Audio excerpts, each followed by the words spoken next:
अस्सलाम वालेकुम। बड़ी बात के साथ मैं हूं आदिल शाहजेब। मुल्क का सियासी दर्जा हरारत मुसलसल बढ़ता जा रहा है। वज़ीर-ए-आज़म की जानिब से -1 के बयान के बाद चे में गोइयों और अफवाहों का एक नया सिलसिला चल निकला है कि आखिर वज़ीर-ए-आज़म को -1 का बयान खुद से देने की ज़रूरत क्यों महसूस हुई। क्या उन्हें किसी ने इस बारे में कोई इशारा दिया या फिर इस बयान को वफाकी वज़ीर फवाद चौधरी के एक तहलका खेज इंटरव्यू के तनाजुर में देखना चाहिए, जिसमें उन्होंने दावा यह किया था कि इमरान खान काबीना को यह कह चुके हैं कि 6 माह में परफॉर्मेंस नहीं दिखाई तो मामलात किसी और तरफ चले जाएंगे। वजह जो भी हो, हुकूमत की मुश्किलात का अंदाजा सबको है। कोरोना की वबा, माशी चैलेंजेस से हटकर भी हुकूमत अब तक किसी भी वादे को पूरा नहीं कर पाई। महंगाई एक बार फिर बढ़ती जा रही है। पेट्रोल बहरान, चीनी आटा बहरान, तमाम तर दावों के बावजूद किसी बहरान पर एक्शन नजर नहीं आ रहा। और हाल ही में PIA के पायलट्स के लाइसेंसेस के मामले ने हुकूमत और वज़रा की संजीदगी पर एक नया सवाल खड़ा कर दिया, जिस पर आज हुकूमत ने एक बार फिर नई वजाहत दी और नई तजादात के साथ ये वजाहत सामने आई।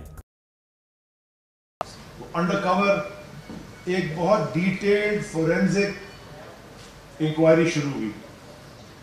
ये टोटल बनते हैं 236 236 इर्रेगुलरिटीज और सस्पेक्ट इश्यूज थे पायलट्स के साथ। जब ये फाइंडिंग्स आई तो ये सारों के सारों को इमीडिएटली ग्राउंड कर दिया गया और सस्पेंड कर दिया गया। बहुत सारे पाकिस्तानी पायलट्स मुल्क के बाहर दूसरी एयरलाइंस में भी हैं, उनके भी जो सस्पेशन था अगर कोई था तो वो क्लियर कर दिया गया है। सो देयरफॉर ये पहले क्लियर हो जाए कि बाय द टाइम जब ये इंक्वायरी खत्म होगी इंशाल्लाह और ये चेंजेस इनकॉर्पोरेट हो जाएंगे बहुत जल्द, ये इंशाल्लाह ये आपसे हमारा वादा है और गारंटी है कि बहुत जल्द, मैं ज़्यादा लंबा वक्त भी नहीं कह रहा कि कुछ साल लग जाएंगे, चंद महीनों में, चंद कम महीनों की बात कर रहा हूँ, सिविल एविएशन अथॉरिटी पाकिस्तान की इंशाल्लाह सेफ्टी वाइज दुनिया की टॉप अथॉरिटीज में आ जाएगी। इस प्रेस कॉन्फ्रेंस पर पहला सवाल तो यही बनता है कि एविएशन के मामले पर तो वजीर एविएशन को जवाबदेह होना चाहिए, लेकिन इस प्रेस कॉन्फ्रेंस में गुलाम सरवर खान साहब दिखाई नहीं दिए, बल्कि वजीर पोर्ट्स एंड शिपिंग उनकी जगह वजाहतें देते रहे, जिसमें उन्होंने दावा किया कि कुल पायलट्स की तादाद जिनके लाइसेंस मशकूक हैं वो 236 हैं, जबकि गुलाम सरवर खान के मुताबिक ये तादाद 262 है। अली जैदी ने यह दावा भी किया कि इन तमाम पायलट्स का फोरेंसिक ऑडिट हो चुका है, जबकि गुज़श्ता रोज वज़ीर-ए-आज़म की मौत ख़ुसूसी जुल्फी बुखारी ने बड़ी बात में यह दावा किया था कि तमाम मशकूक लाइसेंसेस रखने वाले पायलट्स का फोरेंसिक ऑडिट अभी किया जा रहा है। 262 पायलट्स हैं जो सस्पेक्टेड हैं आदिल भाई, वो सब के सब ग्राउंडेड हैं, सब के सब सस्पेंडेड हैं, कोई भी जहाज के अंदर नहीं है। अब उनकी एक फोरेंसिक स्क्रूटनी हो रही है 1 by 1, तो ये पहले कब हुआ है?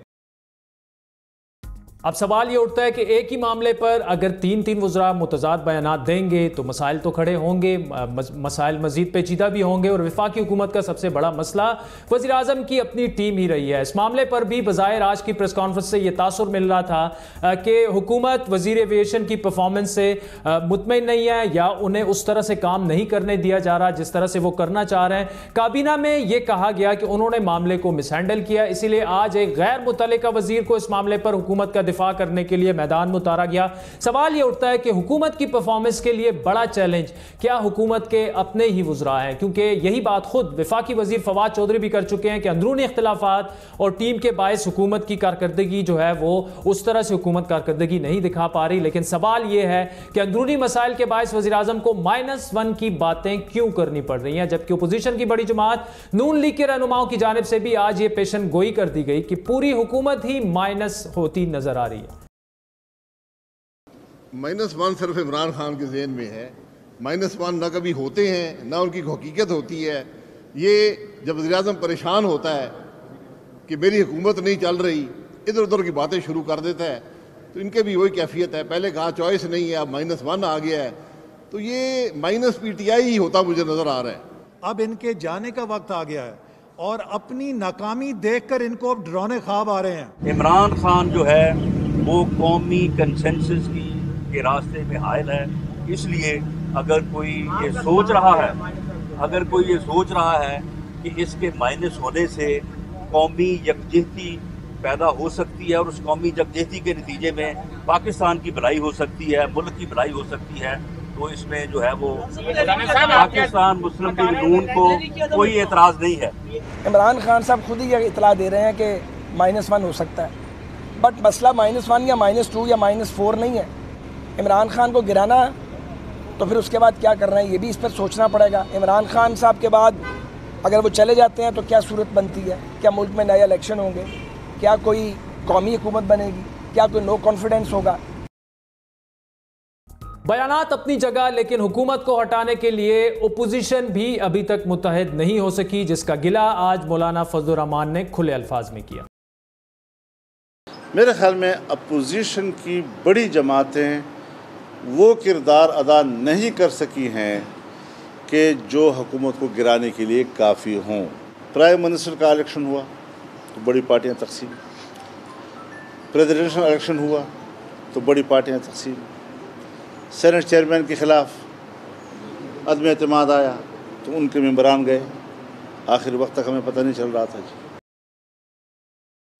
ओपोजिशन अब तक मुंतशिर है, नवाज शरीफ मुल्क से बाहर हैं, मरियम नवाज खामोश हैं। हुकूमत से बीएनपी मैंगल की बतौर इत्तेहादी अलहदगी के बावजूद हुकूमत को बज़ाहिर कोई बड़ा ख़तरा महसूस नहीं हो रहा। फिर हुकूमत के जाने की बातें खुद हुकूमती अराकीन ही क्यों कर रहे हैं, और काबीना में क्या बड़ी तब्दीलियों का इम्कान है? इन तमाम मामलात पर गुफ्तगू करेंगे। तहरीक इंसाफ के रहनुमा और वफाकी वज़ीर साइंस और टेक्नोलॉजी फवाद चौधरी हमारे साथ मौजूद हैं। फवाद चौधरी साहब, thank you so much for joining us. आप डंके की चोट पर बात करते हैं, बिला खौफ व खतर बात करते हैं। आपके सामने मैं सवाल रख रहा हूं इस वक्त, ना ओपोजिशन कहीं नज़र आ रही है, ना हुकूमत की परफॉर्मेंस कहीं नज़र आ रही है। वज़रा के बयानात जिस तरह PIA ले लें, ब्लंडर पे ब्लंडर होते जा रहे हैं।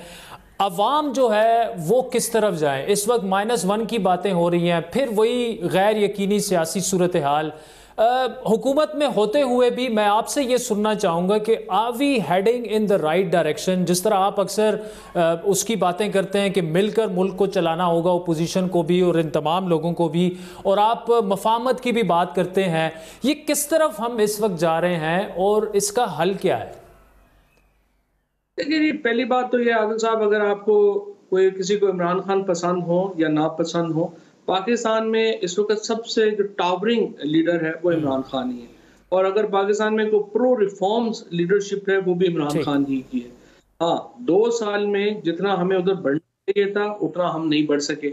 उसकी कई वजूहात हैं। उसकी वजूहात में हमारा जो एक आप समझिए कि जो हमारा जो टीम्स बनाई गई थी रिफॉर्म्स के लिए, शायद उन्होंने उतना तेजी से काम नहीं किया जितना किया जाना चाहिए था। फॉर एग्जांपल, अगर आप कल को ही देखें तो ये प्रोविंशियल फाइनेंस कमीशन का प्राइम मिनिस्टर साहब ने और काबीना ने फैसला किया, ये बहुत बड़ा रिफॉर्म है, लेकिन देखना होगा कि ये इम्प्लीमेंट कितनी देर में होता है और कैसे होता है।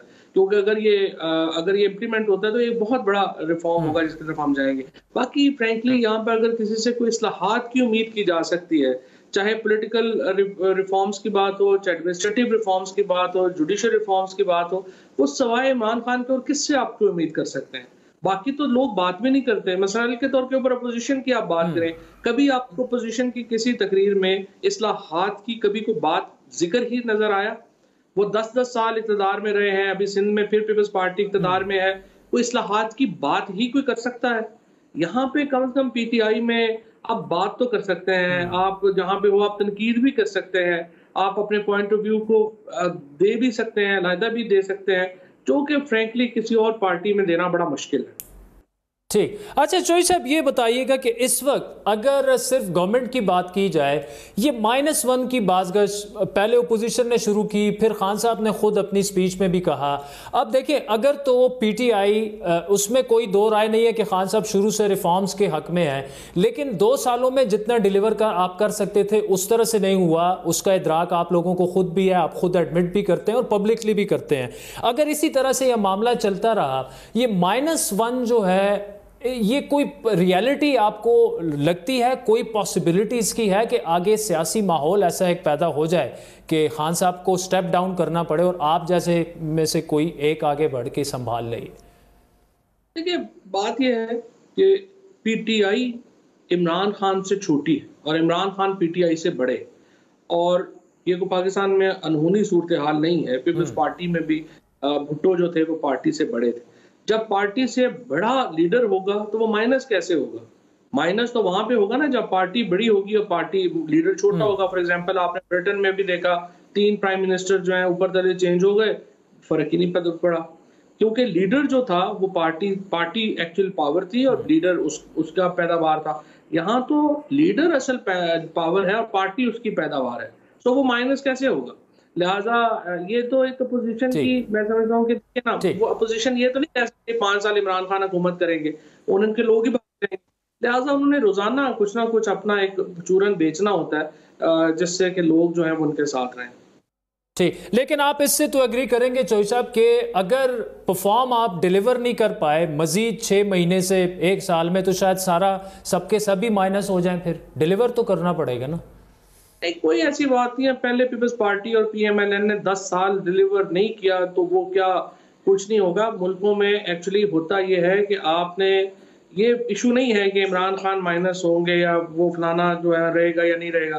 देखना ये है कि बहैसियत कौम हमने आगे जाना है, और आगे तब आप जाएंगे जब वो रिफॉर्म एजेंडा जो कि PTI ने और इमरान खान ने सेट किया था और जिसका वादा हमने लोगों से किया था, वो एजेंडा नाफिज होगा। अगर वो एजेंडा नाफिज नहीं होगा तो जाहिर है कि हम बहैसियत मुल्क सफर करेंगे, बहैसियत जमात सफर करेंगे। ठीक, चौधरी साहब ये बताइएगा कि कल एक बड़ा इशू हुआ जो यहाँ पर इमरान खान साहब ने बड़ा एक ज़बरदस्त इकदाम उठाया कि हिंदू टेंपल इस्लामाबाद में बनाने का ऐलान जिस तरह से हुआ, उस पर काफ़ी रेजिस्टेंस भी हुई। मैं नामों में और कंट्रोवर्सी में नहीं पढ़ना चाहता, लेकिन इज़ इट अबाउट टाइम कि हम अपनी माइनॉरिटीज़ को ये एक पैगाम ज़रूर दे दें कि जितने वो पाकिस्तानी हैं उतने हम भी हैं। मतलब अगर आज फवाद चौधरी खुदा न खास्ता गैर मुस्लिम होता तो आप पे सबसे बड़ी तनकीद यही होती कि ये देखें ना गैर मुस्लिम है, किस तरह से वो बातें कर रहा है। मतलब द पॉइंट इज़ कि कब तक ये सिलसिला चलता रहेगा, कब तक हम मज़हब के नाम पर जो हैं वो दूसरों को हकीर समझते जाएंगे। इट्स अबाउट टाइम कि थोड़ा सा क्लियर कट मैसेज इस बारे में दिया जाए।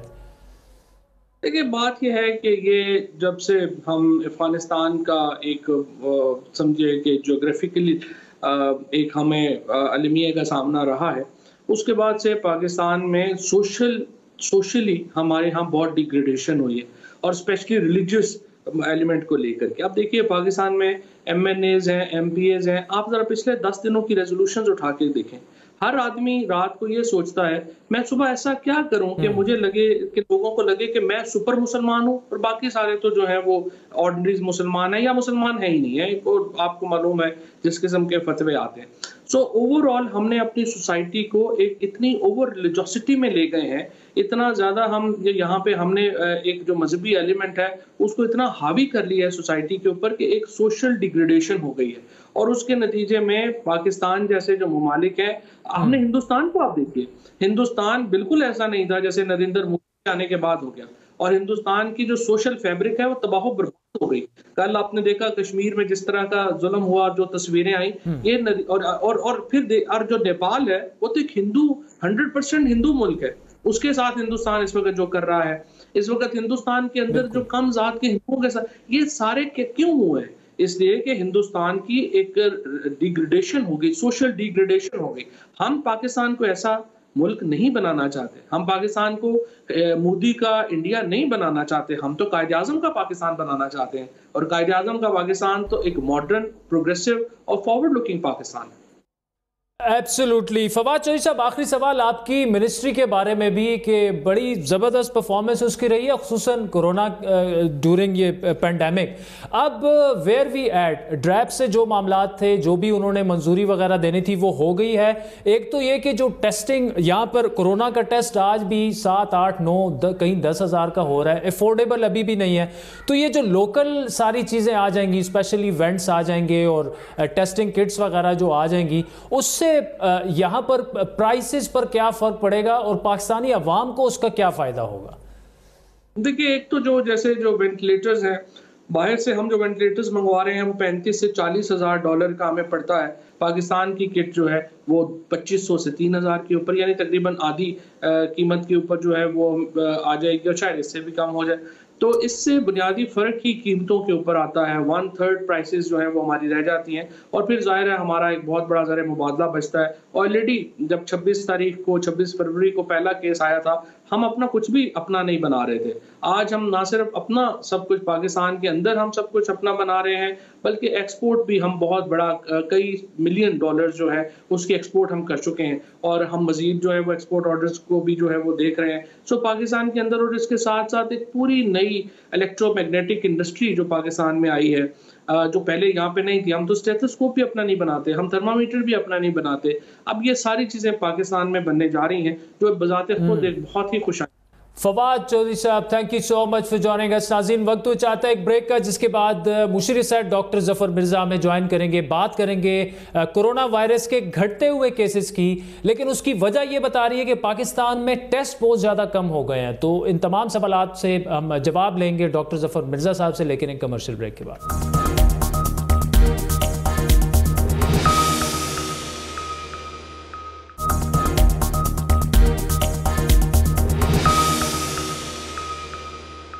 वेलकम बैक नाज़रीन। क्या पाकिस्तान कोरोना की वबा को शिकस्त देने के करीब है और क्या केसेस की नई तादाद में कमी हुकूमती हिकमत अमली की कामयाबी है या टेस्टिंग में कमी का नतीजा है, या अवाम ने आखिरकार कोरोना के खिलाफ एहतियाती तदाबीर पर अमल दरामद शुरू कर दिए? क्योंकि गुज़श्ता चंद दिनों से पाकिस्तान में कोरोना के नए केसेस की तादाद में बतदरीज कमी देखने को मिली है। यह कहना कबल अज़ वक्त है कि कोरोना की वबा जो है वो खत्म होने वाली है, क्योंकि गुज़श्ता 24 घंटों में भी तकरीबन 4300 नए केसेस सामने आए हैं। लेकिन मस्बत बात यह है कि इन 24 घंटों में तकरीबन 4000 के करीब अफराद सेहतियाब भी हुए, जबकि 78 अफराद जो हैं वो जाम बहक हुए, जिसके बाद मुल्क में अब तक इस वबा से जाम बहक होने वालों की तादाद तकरीबन 4500 हो चुकी है। 1 लाख से ज्यादा अफराद, जो कि बड़ी खुशाइन बात है, पाकिस्तान में वो सेहतियाब हो चुके हैं और तकरीबन इतने ही अफराद इस वक्त इस वबा में मुब्तला है। लेकिन अहम बात यह है कि मुतासिर अफराद और सेहतियाब होने वालों की तादाद अब तकरीबन बराबर होने लगी है, जो इस बात की निशानदेही है कि किसी हद तक वबा पर काबू पाने में शायद कामयाबी हासिल हो रही है पाकिस्तान को। और वफाकी वजीर साहब डॉक्टर मिर्जा ने इस मौके पर एक दावा भी ऐसा किया कि मानसून के महीने में कोरोना की वबा मजीद कम हो सकती है। अब अगर बैनुल-अक़वामी रिसर्च पर नज़र डाली जाए तो ऐसा अभी तक कोई रिसर्च सामने नहीं आया अथेंटिक जिससे ये कहा जा सके कि दर्जा हरारत और इम्यूनिटी में किसी किस्म का लिंक है। अहम बयान है, इस पर जवाब ये हम सामने रखेंगे डॉक्टर जफर मिर्जा साहब के सामने भी। लेकिन यह सवाल भी हो रहा है कि क्या मुल्क में नए केसेस में कमी स्मार्ट लॉकडाउन की कामयाबी है या कम टेस्टिंग का नतीजा है? हुकूमत के मुताबिक योमिया टेस्टिंग की सलाहियत पाकिस्तान में 50,000 है, लेकिन गुज़श्ता एक हफ्ते के नंबर्स पर अगर नजर डाली जाए तो 25,000 टेस्ट भी योमिया नहीं हो रहे पाकिस्तान में। हुकूमती आदाद शुमार के मुताबिक 1 जुलाई को 22,000, 30 जून को 22,000, 19 जून को तकरीबन 20,900, 28 जून को 23,000, 27 जून को 25,000, 26 जून को तकरीबन 21,000, जबकि 25 जून को भी 21,000 टेस्ट किए गए। 23 जून को डॉक्टर जफर मिर्जा ने हमारे ही प्रोग्राम में यह दावा किया था कि योमिया 33,000 टेस्ट इस वक्त पाकिस्तान में किए जा रहे हैं, और उन्होंने यह भी कहा था कि जुलाई के आखिर तक पाकिस्तान में योमिया टेस्टिंग की सलाहियत जो है, कैपेसिटी जो है, वो 1.5 लाख तक बढ़ा दी जाएगी। पाकिस्तान में इस वक्त जो कैपेसिटी है ठीक वो 50,000 55,000 के अराउंड है। मतलब ये है कि अगर हम चाहें, अगर सिस्टम सही तरीके से काम कर रहा हो ऑप्टिमली, तो हम कर सकते हैं। हम 55,000 के करीब टेस्ट, बल्कि एनडीएमए के मुताबिक तो इससे भी ज्यादा कर सकते हैं। तो लेकिन हमारे टेस्ट जो हैं वो दे आर हॉवरिंग अराउंड 30,000। यकीनन अभी भी हमारा जो एस्पिरेशनल गोल है वो यही है कि हमने 1.5 लाख, 1 लाख नहीं, 1.5 लाख के करीब अपनी कैपेसिटी लेकर जानी है 1.5 lakh before the end of July. अब यहां पर सवाल यह है कि इन दावों को हकीकत में कैसे बदला नहीं जा सका? टेस्ट बजाय बढ़ने के कम क्यों हुए? और जैसा कि हमने बताया गुज़श्ता एक हफ्ते में 25,000 टेस्ट भी योमिया नहीं हो रहे। यही सवाल हमने सिंध हुकूमत और खैबर पख्तूनख्वा हुकूमत के सामने भी रखा, उनका क्या जवाब था ये भी सुन लें। बिल्कुल ये बात ठीक है कि जो नंबर ऑफ टेस्ट कम हुए हैं उसकी वजह से जो रोज़ाना केसेस की तादाद थी उसमें भी कमी हुई है। लेकिन दूसरी तरफ अगर आप देखें जो हलाकतें हैं, डेथ हो रही है, उस नंबर में कोई खास कमी नहीं आई है। वो उसी एवरेज उतनी है, तकरीबन 100 के लगभग जो है वो केसेस हो रहे हैं। तो इससे ये अंदाज़ा ज़रूर होता है कि अभी तक केसेस उसी तरह रहें, लेकिन जब हम अपने टेस्ट बढ़ाएंगे तो नंबर ऑफ केसेस भी उसी तरह से इंक्रीज होना शुरू हो जाएंगे। थोड़ा सा हमने अपनी कैपेसिटी ज़्यादा करने से इसलिए रोका था क्योंकि बीच में एक ईद के ब्रेक के बाद थोड़ा सा बैकलॉग हुआ था, टेस्ट्स का रिजल्ट्स जल्दी नहीं आ रहे थे, तो वो सॉर्ट आउट करने के लिए थोड़ा सा जो है उस पे फोकस किया। अभी वो सॉर्ट आउट हो गया, हम इंशाल्लाह कोशिश कराएंगे। हमने तकरीबन 4000 टेस्ट पर डे हिट किए थे। केसेस के लिहाज से शायद टू सम एक्सटेंट तो ये टेस्टिंग का फंक्शन हो, लेकिन जो ज़्यादा खुशाइन बात है वो ये है कि अगर हम अपने हॉस्पिटल्स देख लें और अपना डेथ रेट देख लें तो वो खैबर पख्तूनख्वा में फ्लैट रहा है। हालांकि हमने कोशिश की है कि जितनी रिगरस रिपोर्टिंग कर सके, तो ना सिर्फ डेथ रेट फ्लैट है बल्कि उसके साथ जो हॉस्पिटल्स पे रश है वो स्टेबल रहा है। अब सिंध हुकूमत को आपने सुना वो कह रहे हैं टेस्ट कम हो रहे हैं, ज़्यादा टेस्ट होंगे तो ज़्यादा केसेस आएंगे, जबकि खैबर पख्तूनख्वा के वज़ीर सेहत के मुताबिक टेस्ट कम हो रहे हैं लेकिन वबा में भी कमी हुई है। दो मुख्तलिफ आरा हैं, हकीकत क्या है और क्या वाकई बरसात में कोरोना पर काबू पाने में मदद मिलेगी, इन तमाम सवालात पर बात करेंगे। वज़ीर खसूसी बराए सेहत डॉक्टर जफर मिर्ज़ा साहब हमारे साथ मौजूद हैं।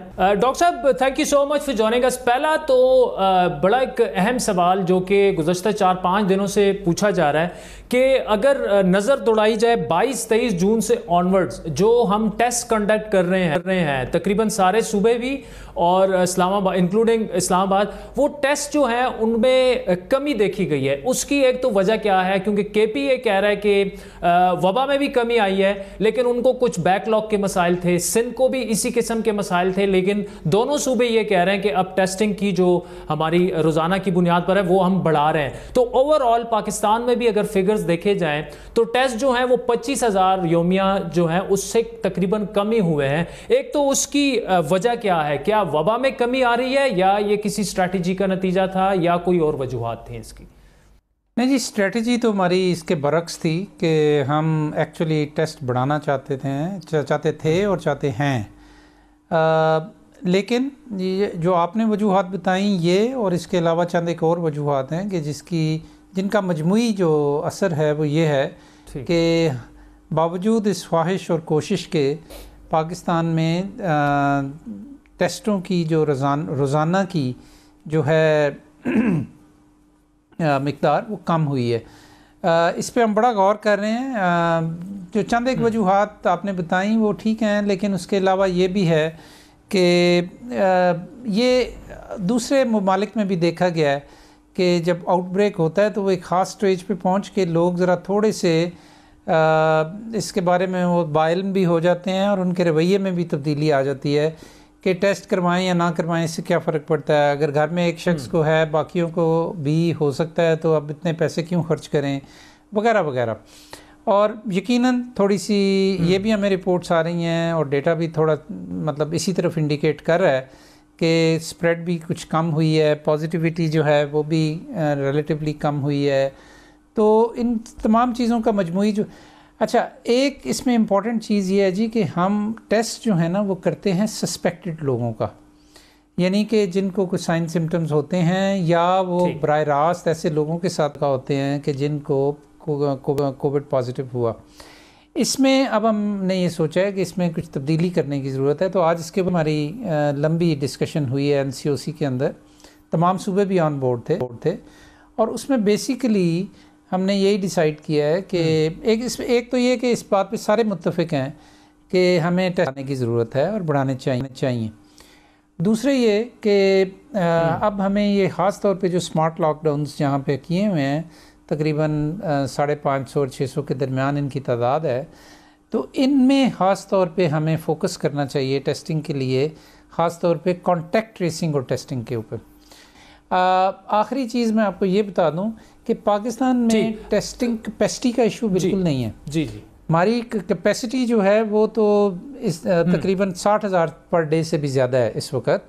किट्स का भी मसला नहीं है, लेकिन ये वो वजूहात हैं जिनका मैंने जिक्र किया जिसकी वजह से टेस्टिंग कुछ कम हुई है। डॉक्टर साहब, इसमें वो कहते हैं ना कि hunting the virus rather than chasing the virus. तो अभी तक तो हम हंट नहीं कर रहे, मतलब कि ट्रैक एंड ट्रेस हो गया या रैंडम टेस्टिंग वगैरह हो गया। और ये मुझे भी काफी सोर्सेज से, डॉक्टर्स वगैरह से पता ये लगा कि लोग भी अब खुद अगर उनको सिम्टम्स भी होते हैं, अब चूंकि अवेयरनेस इतनी आगे है, वो खुद से क्वारंटीन हो जाते हैं। लेकिन ये रैंडम टेस्टिंग अगर हमारी कैपेसिटी भी है, so why don't we go down that route? अभी भी आज हम ये सोच रहे हैं कि हम ये कर देंगे, वो कर देंगे, एक एग्रेसिव टेस्टिंग हम शुरू क्यों नहीं कर देते? उसमें क्या कबाहत है? उसके लिए जी ज़्यादा हम इस बात को नहीं सही समझते कि हम बिल्कुल रैंडम टेस्टिंग शुरू कर दें। ऐसा करना पब्लिक हेल्थ के पॉइंट ऑफ व्यू से ठीक नहीं है। लेकिन इसके मतवाजी पैरेलली जो हम कर रहे हैं इस वक्त, वो ये है कि हम एक नेशनल सीरो प्रेवलेंस स्टडी कर रहे हैं। और वो हमने इस हवाले से शुरू की कि पाकिस्तान के तमाम हिस्सों से रिप्रेजेंटेटिव सैंपल्स लेके, ताकि उनके जो नताइज हैं उनको हम कह सकें कि ये पाकिस्तान के रिप्रेजेंटेटिव नताइज हैं। तो वो हमें बताएंगे कि इस वक्त पाकिस्तान में स्प्रेड की सूरत हाल क्या है, कितने लोग एक्सपोज हुए, कितने लोग पॉजिटिव हैं, एट्सट्रा एट्सट्रा। तो वो हमें मज़ीद गाइड करेगा कि फिर हम अपनी फर्दर जो टेस्टिंग स्ट्रेटजी है उसको किस तरफ लेकर जाएं। एयरपोर्ट पे जो लोग दूसरे से आ रहे हैं उनके लिए पहले हम टेस्टिंग कर रहे थे, वो हमने ख़त्म कर दी है। दूसरे हमने अपनी गाइडलाइंस भी चेंज की हैं कि पहले हम कह रहे थे कि 2 टेस्ट आपको करवाने चाहिए इंक्यूबेशन पीरियड ख़त्म होने के बाद, वो भी हमने ख़त्म कर दिए। तो उसकी वजह से भी बड़ा फ़र्क पड़ा है टेस्टों की कम होने में। अच्छा डॉक्टर साहब, कल मैं आपका मुनीज़े के साथ इंटरव्यू देख रहा था जिसमें आपने ये कहा कि मानसून के मौसम में कोरोना में कमी इसलिए आएगी क्योंकि उसमें इम्यून सिस्टम थोड़ा सा बेहतर हो जाता है। इसमें अब सवाल ये है कि इम्यून सिस्टम और टेम्परेचर में अभी तक उस तरह का रिलेशन जो है कोई अथेंटिक इंटरनेशनली भी साबित, पहले ये कहा गया कि जी गर्मी में ये मौसम चला जाएगा, वो टर्न डाउन हो गया, फिर उसके बाद भी कोई ऐसा रिसर्च सामने नहीं आया। तो क्या ये पाकिस्तान में अपनी तर्ज का पहला कोई ऐसा, आप जो महकमे मौसमियात से ताउन के साथ ये रिसर्च कर रहे हैं कि हम इस नतीजे पर पहुंचे हैं कि शायद मानसून में जब बरसात बढ़ेगा तो कोरोना इस वजह से कम होगा क्योंकि इम्यून सिस्टम वहाँ पे बेहतर हो जाता है? तो क्या ये इससे पहले ये रिसर्च मौजूद है या सिर्फ पाकिस्तान की हद तक है? नहीं आदिल, आपने सही नहीं सुना। मैंने ये बिल्कुल नहीं कहा कि मानसून में इम्यूनिटी जो है वो उसमें फ़र्क आ जाता है, ये मैंने बिल्कुल नहीं कहा। व्हाट आई सेड वाज कि इस बात का एविडेंस हमें मटीरियोलॉजिकल डिपार्टमेंट ऑफ पाकिस्तान ने दिया है, उन्होंने हमें प्रेजेंटेशन दी है कि और इसके लिए उनके पास बाहर के ममालिक का डेटा भी है कि ह्यूमिडिटी जब बढ़ती है मानसून के अंदर या मानसून से ज़रा पहले, जब ह्यूमिडिटी बढ़ती है तो ह्यूमिडिटी का एक असर है वायरस के ऊपर और उसकी स्प्रेड कम हो जाती है। तो ये definitely, and I still say this, कि ये भी एक फैक्टर होगा बहुत सारे फैक्टर में से कि जो कार फरमा होगा। अच्छा ठीक, मेरा हाल है। मैंने ह्यूमिडिटी का तीन चीजें मैं 2-3 दिनों से सोच रहा था कि ठीक है।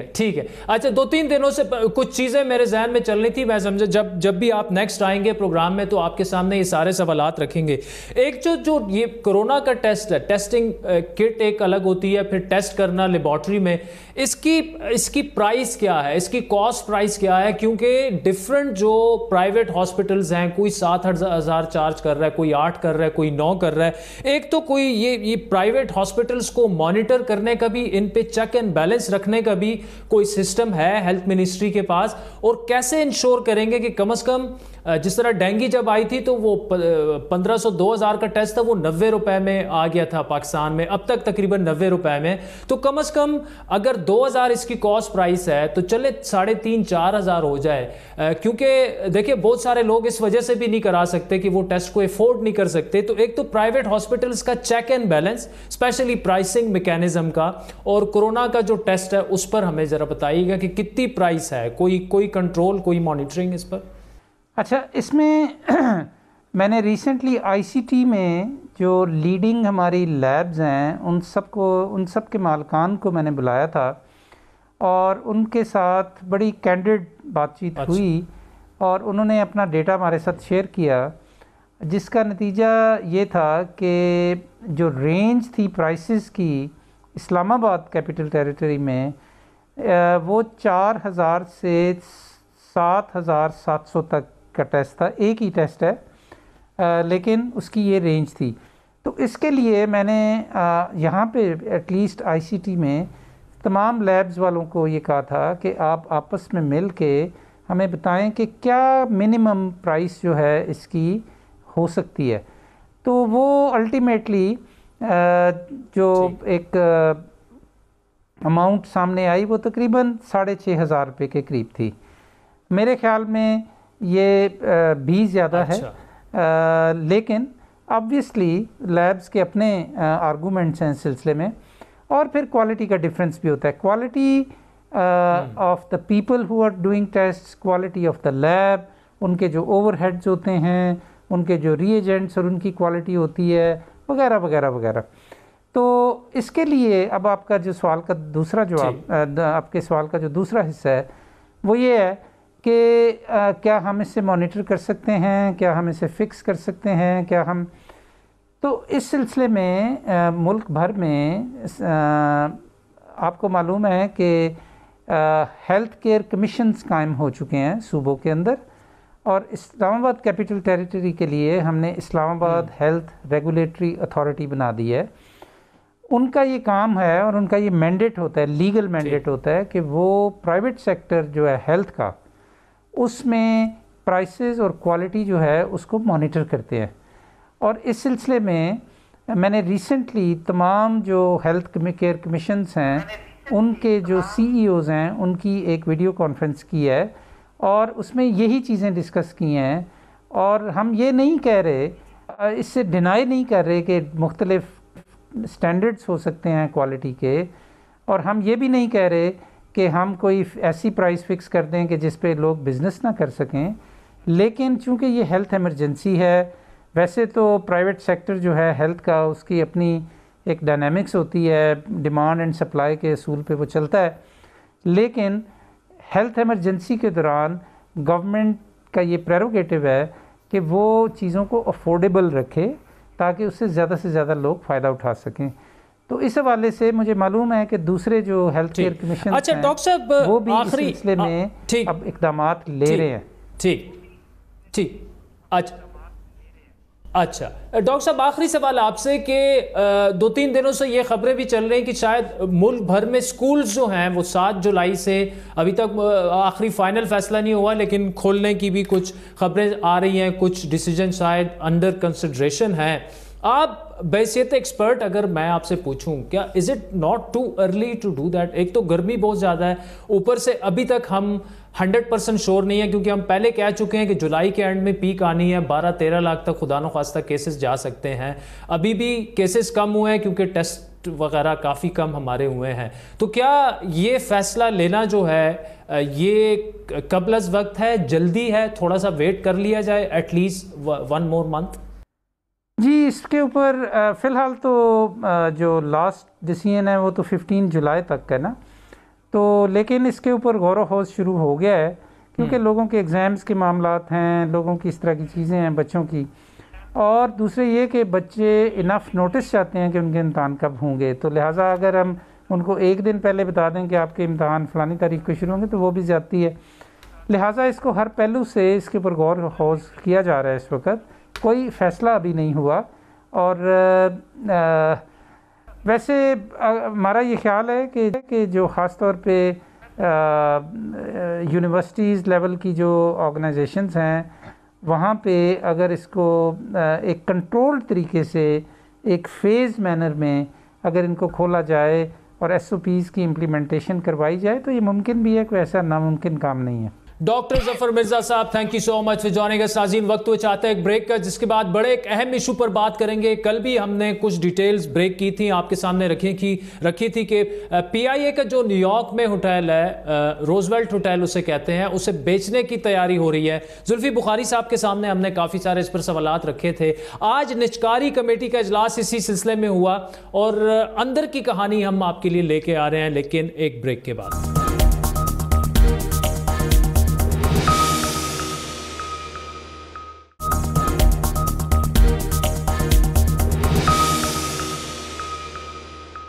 वेलकम बैक नाज़रीन। गुज़श्ता चंद दिनों से तनाज़े का शिकार PIA की मिल्कियत अमरीकी शहर न्यूयॉर्क में रोजवेल्ट होटल के मामले पर वफाकी हुकूमत की जानिब से आज एक वाज़े मौक़िफ़ सामने आया है। आपको याद दिलाते चले कि रोजवेल्ट न्यूयॉर्क के मरकज़ मैनहट्टन में ग्रैंड सेंट्रल स्टेशन से सिर्फ एक ब्लॉक की दूरी पर 6000 मुरब्बा फीट पर वाक़िया 19 मंजिला 4 स्टार होटल है, जिसकी कीमत तकरीबन 2 अरब अमरीकी डॉलर के करीब बताई जाती है। और गुज़श्ता चंद दिनों में हुकूमत की जानिब से इसकी मुमकिना निचकारी पर अपोजिशन की जानिब से यह बयानात सामने आ रहे थे कि अगर कोरोना की वबा के दौरान इस होटल को बेचा गया तो यह घाटे का सौदा होगा। अपोजिशन की जानिब से एक मुनाफा बख्श होटल को औने पौने दामों फरोख्त करने की साजिश के इल्जाम में वफाकी वजीर अली जैदी ने आज वाज़े किया कि हुकूमत का ऐसा कोई इरादा नहीं कि इस होटल को फरोख्त कर दिया जाए।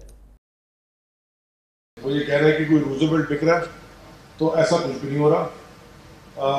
ये कांस्टेंट कंसल्टेशंस होती हैं जितने भी नेशनल एसेट्स हैं उनके, कि उनको उनमें से बेनिफिट कैसे मैक्सिमाइज किया जाए, तो उसकी सिर्फ कंसल्टेशन हो रही है। इस वक्त तो अमेरिका में गाड़ी कोई नहीं खरीद रहा, दुनिया में कहीं नहीं, तो ये भी इसमें कोई बेवकूफ़ाना अहमकाना मंतक जो लेके बैठे हुए कि रोजवेल्ट में कोई रोजवेल्ट कुछ भी नहीं बिक रहा, तो ये क्लियर हो गया।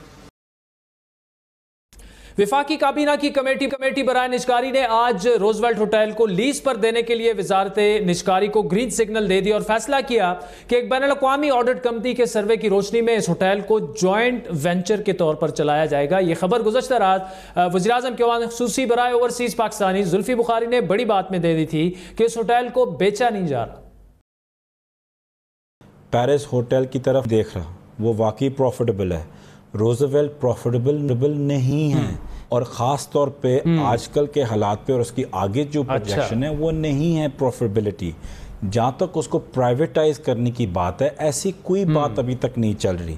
कोई नहीं ख़रीद रहा, कोई नहीं बेच रहा, लेकिन इस पे ज़रूर बात चल रही है कि ऑप्शंस कोई सही इंडिविजुअल, ना जुल्फी बुखारी ना एविएशन मिनिस्टर, BOI चेयरमैन भी इन्वॉल्व है, प्राइवेटाइजेशन भी इन्वॉल्व है, CCOP भी इन्वॉल्व है, कि वहाँ के जो टॉप फर्म्स और कंसल्टेंसी है कि PIA को रोजवेल्ट को प्रॉफिटेबल बनाना, कि वो PIA की मदद है, उसके क्या क्या ऑप्शंस आ सकते हैं आगे फ्यूचर में, तो वो ऑप्शंस ना मैं बना सकता हूँ। इस इंटरव्यू में जुल्फी बुखारी ने यह दावा भी किया था कि यह होटल मुनाफे में नहीं बल्कि खसारे में चल रहा है, और इसी बिना पर यह सोचा जा रहा है कि इसे किस तरीके से बेहतर तौर पर चलाया जा सकता है। लेकिन बड़ी बात की तहकीकात के मुताबिक दिसंबर 2019 में वफाकी वजीर एविएशन गुलाम सरवर खान ने कौमी असम्बली में PIA के गैर मुल्की असासजात की तफसीलात देते हुए यह बयान दिया था कि रोजवेल्ट होटल मुनाफे में चल रहा है। दो अहम वज़रा के बयानात में तजाद सामने बिल्कुल दिख रहा है। यह अहम सवाल है, अगर ये होटल मुनाफे में चल रहा है तो फिर इसे जॉइंट वेंचर के तौर पर भी क्यों दिया जा रहा है, और इसमें किसका फायदा है, इस डील की तफसीलात क्या है, मजीद जानेंगे। हमारे नुमाइंदा ख़ुसूसी रियाजुल हक हमारे साथ हैं। रियाज, ये बताइएगा कि बड़ा एक अहम इजलास आज निचकारी कमेटी का हुआ रोजवेल्ट होटल के मामले में। अब यह कहा जा रहा है कि जॉइंट वेंचर के तौर पर उसे दे दिया जाएगा, बेचा नहीं जाएगा। कल हमें यह बताया गया, जुल्फी बुखारी साहब ने कहा कि होटल जो है ये नुकसान में जा रहा है। आज हमारी तहकीक से साबित हुआ कि 2019 तक तो ये फायदे में था, खुद हुकूमत ये कह रही थी। मामला क्या है, आपके पास ताज़ा तरीन क्या है? जी बिल्कुल, आज आदिल इस हवाले से बड़ी तफसील से तो ज़ाहिर मीटिंग नहीं हो सकी, लेकिन यकनुकाती एजेंडा था काबीना की निचकारी कमेटी का, और उसमें यही फ़ैसला होना था कि इसके हवाले से आगे का लाएअमल क्या होगा। तो आज जो फ़ैसला हुआ वो ये था कि दिसंबर 2019 में एक कमेटी बनाई गई थी, उसको डीनोटिफाई कर दिया गया, जिसमें प्राइवेटाइजेशन के मिनिस्टर जुल्फी बुखारी साहब और 3-4 और इस तरह के अहबाब थे, वो शामिल थे। उसकी कुछ लीगल इशूज़ आ गए थे, जिसको गुलाम सरवर खान साहब की मिनिस्ट्री एविएशन की मिनिस्ट्री ने पॉइंट आउट किया था, जिसकी वजह से काफ़ी इशूज़ आ गए और लिहाजा उस कमेटी को अब डिसबैंड कर दिया गया है और प्राइवेटाइजेशन कमीशन को ये कह दिया गया है कि अब बाकायदा तौर पर जो फाइनेंशियल एडवाइज़र हैं उसके लिए बाकायदा तौर पर आप प्रोसेस स्टार्ट कर दें। लेकिन इसके साथ साथ कमेटी को ये भी बताया गया दस्तावेज़ात के मुताबिक एक ऐसी कंपनी है डेलॉयट जो बैनुल-अक़वामी ऑडिट कंपनी है, उसकी रिपोर्ट के मुताबिक इसका इस होटल का बेहतरीन इस्तेमाल ऐसे होगा कि उसको आधे जो इमारत है वो जो फ्लैट्स हैं रेजिडेंशियल उसमें कन्वर्ट किया जाए और आधे से ज़्यादा जो है वो होटल के लिए इस्तेमाल किया जाए। तो उसका दोहरा इस्तेमाल है और ये बेहतरीन इस्तेमाल है ऐसी जहाँ पे ये मैनहट्टन में कायम है उस इलाके को देखते हुए यही वो बेहतरीन हल है जो इसका किया जा सकता है और बहुत ज़्यादा इससे मुनाफा भी होगा। तो ये एक जॉइंट वेंचर होगा और इसमें प्राइवेटाइजेशन नहीं होगी, इसमें सेल ऑफ नहीं होगा, इसको फ़रोख्त नहीं किया जाएगा। ये सिर्फ एक जो हुकूमत पाकिस्तान और एक प्राइवेट पार्टी है उसके दरमियान मुआहदा होगा, जो पार्टी एक ज़ाहिर बेहतर बिडिंग देगी और उसके मुताबिक फिर उसको दे दिया जाएगा। लेकिन अगर हम इसकी बात करें प्राइवेटाइजेशन की ये फ़रोख्त के हवाले से तो इसके बैकग्राउंड में देखें तो ये बहुत पुरानी बात थी। तकरीबन 2007 में जो हुकूमत थी उसने फ़ैसला किया कि तकरीबन $1 अरब में इसको फ़रोख्त कर दिया जाए, लेकिन फिर शायद कुछ हालात ऐसे हुए, हुकूमत बदल गई, तो फिर ये फ़ैसला किया गया कि ये 2000 तकरीबन 9-10 में वापस ले लिया गया और 2011 में मुकम्मल तौर पे इस पे खामोशी कर ली गई। फिर जो नून लीग की हुकूमत आई उन्होंने भी इस मामले को आगे बढ़ाने की कोशिश की, तो हर हुकूमत ने तकरीबन कोशिश की है। अब देखते हैं ये हुकूमत कैसे कामयाब होती है और इस सारे मामले को रोज़ल जो होटल है और गैर मुतनाज़ा हो जाए। और आज ये भी यकीनी असद उमर साहब ने कहा कि इस पूरे मामले को ऐसा देखा जाए कि एक शफाफ तरीके से हो, बजाय इसके कि इसमें किसी किस्म का लूप होल हो, क्योंकि तमाम लोग इसको देख रहे हैं कि पता नहीं शायद क्या किया जा रहा है। तो हर चीज़ शफाफ हो, ट्रांसपेरेंट हो, सबके सामने हो, ताकि कोई चीज़ खुफिया तौर पे ना हो और आवाम के सामने हर चीज़ खुल के सामने आ जाए। रियाजुल हक बहुत बहुत शुक्रिया। बिल्कुल आपने सही बात की कि तहरीक इंसाफ को इस पूरे अमल की शफाफियत को यकीनी बनाना होगा। नाज़रीन वक्त हुआ चाहता है एक ब्रेक का, जिसके बाद बात करेंगे अफगान पीस प्रोसेस की। अमेरिका के नुमाइंदा ख़ुसूसी बराए अफगानिस्तान ज़ल्मे खलीलज़ाद ने कल इस्लामाबाद का इंतहाई अहम दौरा किया, बड़ी अहम उनकी यहाँ पर मुलाकातें हुई। इस सब पर तफसीली बात करेंगे। सलीम साफ़ी साहब हमारे साथ मौजूद होंगे, लेकिन एक ब्रेक के बाद।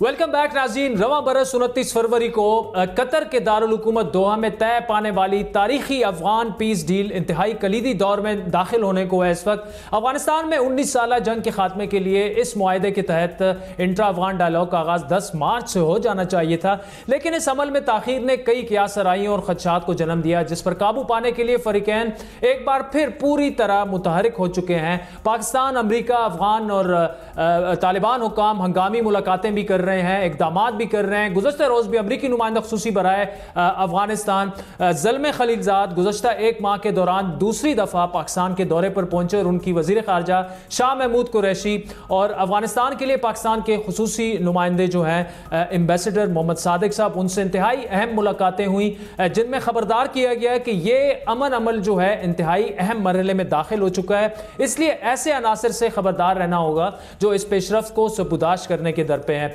वज़ीर ख़ारजा शाह महमूद कुरैशी का इशारा उन तमाम अनासर की जानिब है जो इस पीस प्रोसेस से नाखुश हैं और ख़ित्ते में पायदार अमन के भी मुखालिफ हैं। और उसकी ताज़ा मिसाल हाल ही में कराची में होने वाली नाकाम दहशतगर्दी के पीछे इंडिया का हाथ होने के इशारे भी दिख रहे हैं। इस पीस प्रोसेस और बिलखुसूस इंट्रा अफगान डायलॉग में ताख़ीर के पीछे अफगान हुकूमत और तालिबान के दरमियान एक अदम एतमाद की फ़िज़ा को भी देखा जा रहा है। फरवरी में होने वाले मुआहदे की अगर आपको कुछ तफसीलात याद हों कि इंट्रा अफगान बातचीत से पहले तालिबान ने 1000 अफगान कैदियों को रिहा करना था, जबकि अफगान हुकूमत ने 5000 तालिबान कैदियों की रिहाई मुमकिन बनानी थी। लेकिन अभी तक तालिबान की जानिब से 737 जबकि अफगान हुकूमत ने तकरीबन 3500 कैदियों को रिहा किया है। इसके अलावा एक और पेचीदा मामला पुरतशद्दुद कार्रवाइयों का है। तालिबान के बकौल उनके जंगजुओं ने अपने ज़ेर कब्ज़ा इलाकों में दाखिल होने वाली अफगान फोर्सेस के खिलाफ कार्रवाइयाँ की, वरना वो पुरतशद्दुद कार्रवाइयों में कमी के समझौते पर अमल पैरा है और बड़े शहरों और फौजी तनसीबात पर इस वक्त वो हमले नहीं कर रहे। अब तक तमाम फरीकैन का चैलेंज जो है वो इन्हीं दो मामलात को फौरी और तवील मुद्दत के लिए हल करवाना है ताकि इंट्रा अफगान डायलॉग का आगाज़ हो और इस मुआहदे को मंतकी अंजाम तक पहुँचाया जाए। पाकिस्तान की जानिब से भी इस डील पर अमल दरामद के लिए संजीदा और फौरी इकदाम किए जा रहे हैं। सबसे पहले पाकिस्तान की जानिब से अफगानिस्तान के लिए मुआवन खुसूसी मोहम्मद सादिक की तैनाती को बड़ा सराहा गया अक्रॉस द बोर्ड, अफगानिस्तान में भी तालिबान की जानिब से भी, जिन्होंने अफगानिस्तान में अमन और तरक्की के लिए इक़दाम का आगाज कर दिया है। गुज़श्ता रोज उन्होंने एक ट्वीट करके अफगानिस्तान से तिजारत के लिए 12 जुलाई से अंगूर अड्डा और खरलाची बॉर्डर खोलने का ऐलान किया। अफगान पीस प्रोसेस को दरपेश चैलेंजेस और हायल रुकावटों पर मजीद तफसीली बात करेंगे और पाकिस्तान के खुसूसन किरदार पर बात करेंगे। सीनियर साफ़ी और तजज़ियाकार सलीम खान साफ़ी हमारे साथ मौजूद हैं। सलीम साफ़ी साहब, thank you so much for joining us. बड़ा अहम दौरा करार दिया जा रहा है ज़ल्मे खलीलज़ाद साहब का कल उनकी बड़ी अहम यहाँ पे मुलाकातें भी हुई और देखा यह गया कि जब से एम्बेसडर सादिक साहब की अपॉइंटमेंट हुई है तकरीबन हर स्टेज पर जहाँ जहाँ पे इश्यूज़ थे वो इश्यूज़ आस्ता आस्ता स्मूथ हो रहे हैं, चाहे अफगानिस्तान और पाकिस्तान के दरमियान मामलात थे, चाहे बॉर्डर के मामलात थे, चाहे अफगान तालिबान के साथ या हुकूमत के साथ पाकिस्तान के मामलात थे। कैसे देख रहे हैं ओवरऑल सिचुएशन को? ये प्रोसेस बड़ी तेज़ी से अच्छी जानिब बढ़ता दिखाई दे रहा है। देखिए आदिल साहब, पहली बात तो ये कि एक बड़ी पेशरफ्त तो बहरहाल पहले हुई थी कि जब अमेरिका और तालिबान एक नतीजे तक पहुंचे। दूसरी बड़ी पेशरफ्त खुद अफगानिस्तान के अंदर हुई थी कि चूंकि इंतखाबात मुतनाज़ हो गए थे और उसके बाद हामिद करज़ई साहब की मीडिएशन से अशरफ गनी और अब्दुल्ला एक नतीजे तक पहुंचे। लेकिन इस दौरान प्रॉब्लम पाकिस्तान में एक जो सामने आ रहा था वो कोऑर्डिनेशन का था। और तो सादिक साहब बहरहाल आपकी भी इस पे नजर है और हम भी कि इस वक्त तक जितने भी एम्बेसडर हमारे रहे हैं तो सबसे कामयाब इसलिए करार पाए थे कि अफगानिस्तान में उनका गुडविल वो हामिद करज़ई से लेके अशरफ गनी तक और इवन तालिबान की सफ़ों में भी, लेकिन रशीद दोस्तम, उस्ताद मुहक्किक, एक उनका अक्रॉस द बोर्ड था। दूसरा शायद ये भी वजह हो कि पाकिस्तान के वो एम्बेसडर रहे और हैं, लेकिन शायद पख्तून होने के नाते उनको दर्द भी ज्यादा महसूस हो रहा था। तो जब उस वक्त भी वो थे तो हालांकि उस वक्त हालात नहायत नासाज़गार थे, अमेरिका के साथ टेंशन था, अफगान हुकूमत के टेंशन था, दोनों फरीक जंग पे मुसर थे, लेकिन उन्होंने दोनों मुल्कों के दरमियान ट्रेड को भी कई गुना ज्यादा बढ़ाया था। तो पिछले सालों में हमारे यहाँ जो मिलिट्री लीडरशिप ने इस दौरान तालिबान और अमेरिका के मुज़ाकरात में जो डिलीवर किया था, तो ये पहली बार था कि ज़ल्मे खलीलज़ाद से लेके डोनाल्ड ट्रंप तक पाकिस्तान के किरदार से मुतमईन थे। और दूसरी तरफ अफगान हुकूमत के साथ भी दरवाजे खोलने की कोशिश की जा रही थी। तो सादिक साहब जैसे समझदार, फाल और मुतहरिक आदमी आने के बाद एक तो वो कोऑर्डिनेशन बेहतर हुई है, आलमी सतह पर भी जो प्लेयर्स हैं और मुल्क के अंदर भी जो प्लेयर्स हैं, तो उनके दरमियान उस कोऑर्डिनेशन की बेहतरी। और एक चीज अभी आपने देखा होगा कि मुज़ाकरात के फ्रंट पे तो जो कुछ हो रहा है वो तो पाकिस्तान की रियासत की जो पॉलिसी है उसको आगे वो लेके बढ़ेंगे अपने इनपुट के साथ। तो अब ये मुख्तसर अरसे में उन्होंने जो अंगूर अड्डा और खरलाची ये दोनों रूट्स जो है वो भी तिजारत के लिए खोल रहे हैं और सारी फर्ज हो गई। और मैं आपको ये खबर भी दे दूं कि 12 तारीख से वो न सिर्फ ये कि जुबानी वादा बल्कि बाकायदा तौर पर उसको पाकिस्तान की तरफ से खोला जा रहा है।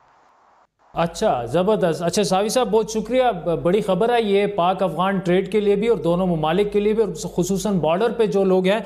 ये बताइएगा साफ़ी साहब मुख्तसरन के इस वक्त पीस प्रोसेस किस स्टेज पर है? अफ़गान हुकूमत और अफ़गान तालिबान के दरमियान एतमाद की फ़ज़ा किस स्टेज पर है और ओवरऑल सिचुएशन जो है वो अच्छी तरफ जा रही है? पाकिस्तान के किरदार को इस वक्त आप कैसे देख रहे हैं, स्पेशली सादिक साहब के आने के बाद? जिस तरह आपने एक्सप्लेन किया कि मामलात काफ़ी बेहतरी की तरफ जा रहे हैं, लेकिन where we at when it comes to peace process, specially Afghan Taliban और अफगान हुकूमत के दरमियान जो इन दोनों ने ये मामलात हल करने हैं, वहां पर कैसे हैं मामलात? देखिए, इस दौरान तो जिस तरह मैंने शुरू में अर्ज किया कि अमेरिका डोनाल्ड ट्रंप से लेकर ज़ल्मे खलीलज़ाद तक वो पाकिस्तान के किरदार से पहली मरतबा मुतमईन थे। और जाहिर बात है जो कुछ हुआ है वो पाकिस्तान के भरपूर फैसिलिटेशन, जिसमें आर्मी चीफ से लेकर DGISI तक तालिबान पे जितना भी असर था वो उन्होंने इस्तेमाल किया, वो तो एतराफ़ कर रहे थे। अफगान हुकूमत के कुछ कंसर्न्स थे, तो वो भी जब आर्मी चीफ और DGISI और सादिक साहब का दौरे काबुल था, तो उसमें अफगान लीडरशिप को भी पाकिस्तान की तरफ से पूरी तरह इत्मीनान दिलाया गया कि पाकिस्तान जिस तरह की फैसिलिटेशन वो चाहेगी तो पाकिस्तान उसको फैसिलिटेट करेगा। और मेरे ख्याल में अफगान क़यादत भी उसको अब रिकॉग्नाइज कर रही है। अब जो भी मसला बाकी है वो तालिबान और अफगान हुकूमत के माबैन है, क्योंकि तालिबान ने ये शर्त रखी है और ये पहले से तय भी हुआ था, उनके 5000 कैदियों की रिहाई। कुछ कैदियों के मामले पे अफगान हुकूमत और तालिबान का इख्तलाफ है। एक शुरू में ये गलत फहमी थी या शायद पाकिस्तान की तरफ से ये ख्वाहिश भी थी कि जो इंट्रा अफगान डायलॉग हो वो पाकिस्तान में हो, तो वो भी पाकिस्तान की तरफ से अब अफगान हुकूमत पे भी वाजे कर दिया गया है और तालिबान और अमेरिका पे भी वाजे कर दिया गया है कि पाकिस्तान इसी तरह किसी चीज पे इसरार नहीं करेगा, बल्कि वो कतर में करना चाहते हैं तो पाकिस्तान उस पर कोई भी एतराज नहीं है। तो मेरे ख्याल में और कल भी मेरी मालूमात के मुताबिक ज़रवा खलीलजाद को ये पैगाम दिया गया है कि वो अफगान हुकूमत और तालिबान के माबैन कैदियों का मामला अपनी तरफ से हल कर ले और मुज़ाकरात में जितनी फैसिलिटेशन पाकिस्तान की हो तो वो भी हल हो गया है और पाकिस्तान की तरफ से अब कोई रुकावट नहीं होगी। सलीम खान साफ़ी साहब, thank you so much for joining us. नाज़रीन, आज के प्रोग्राम पर आपके फीडबैक के मुंतज़िर रहेंगे। हमारा ट्विटर हैंडल है @बड़ी बात। मुझे मेरी टीम समेत इजाज़त दीजिए। खुदा हाफ़िज़।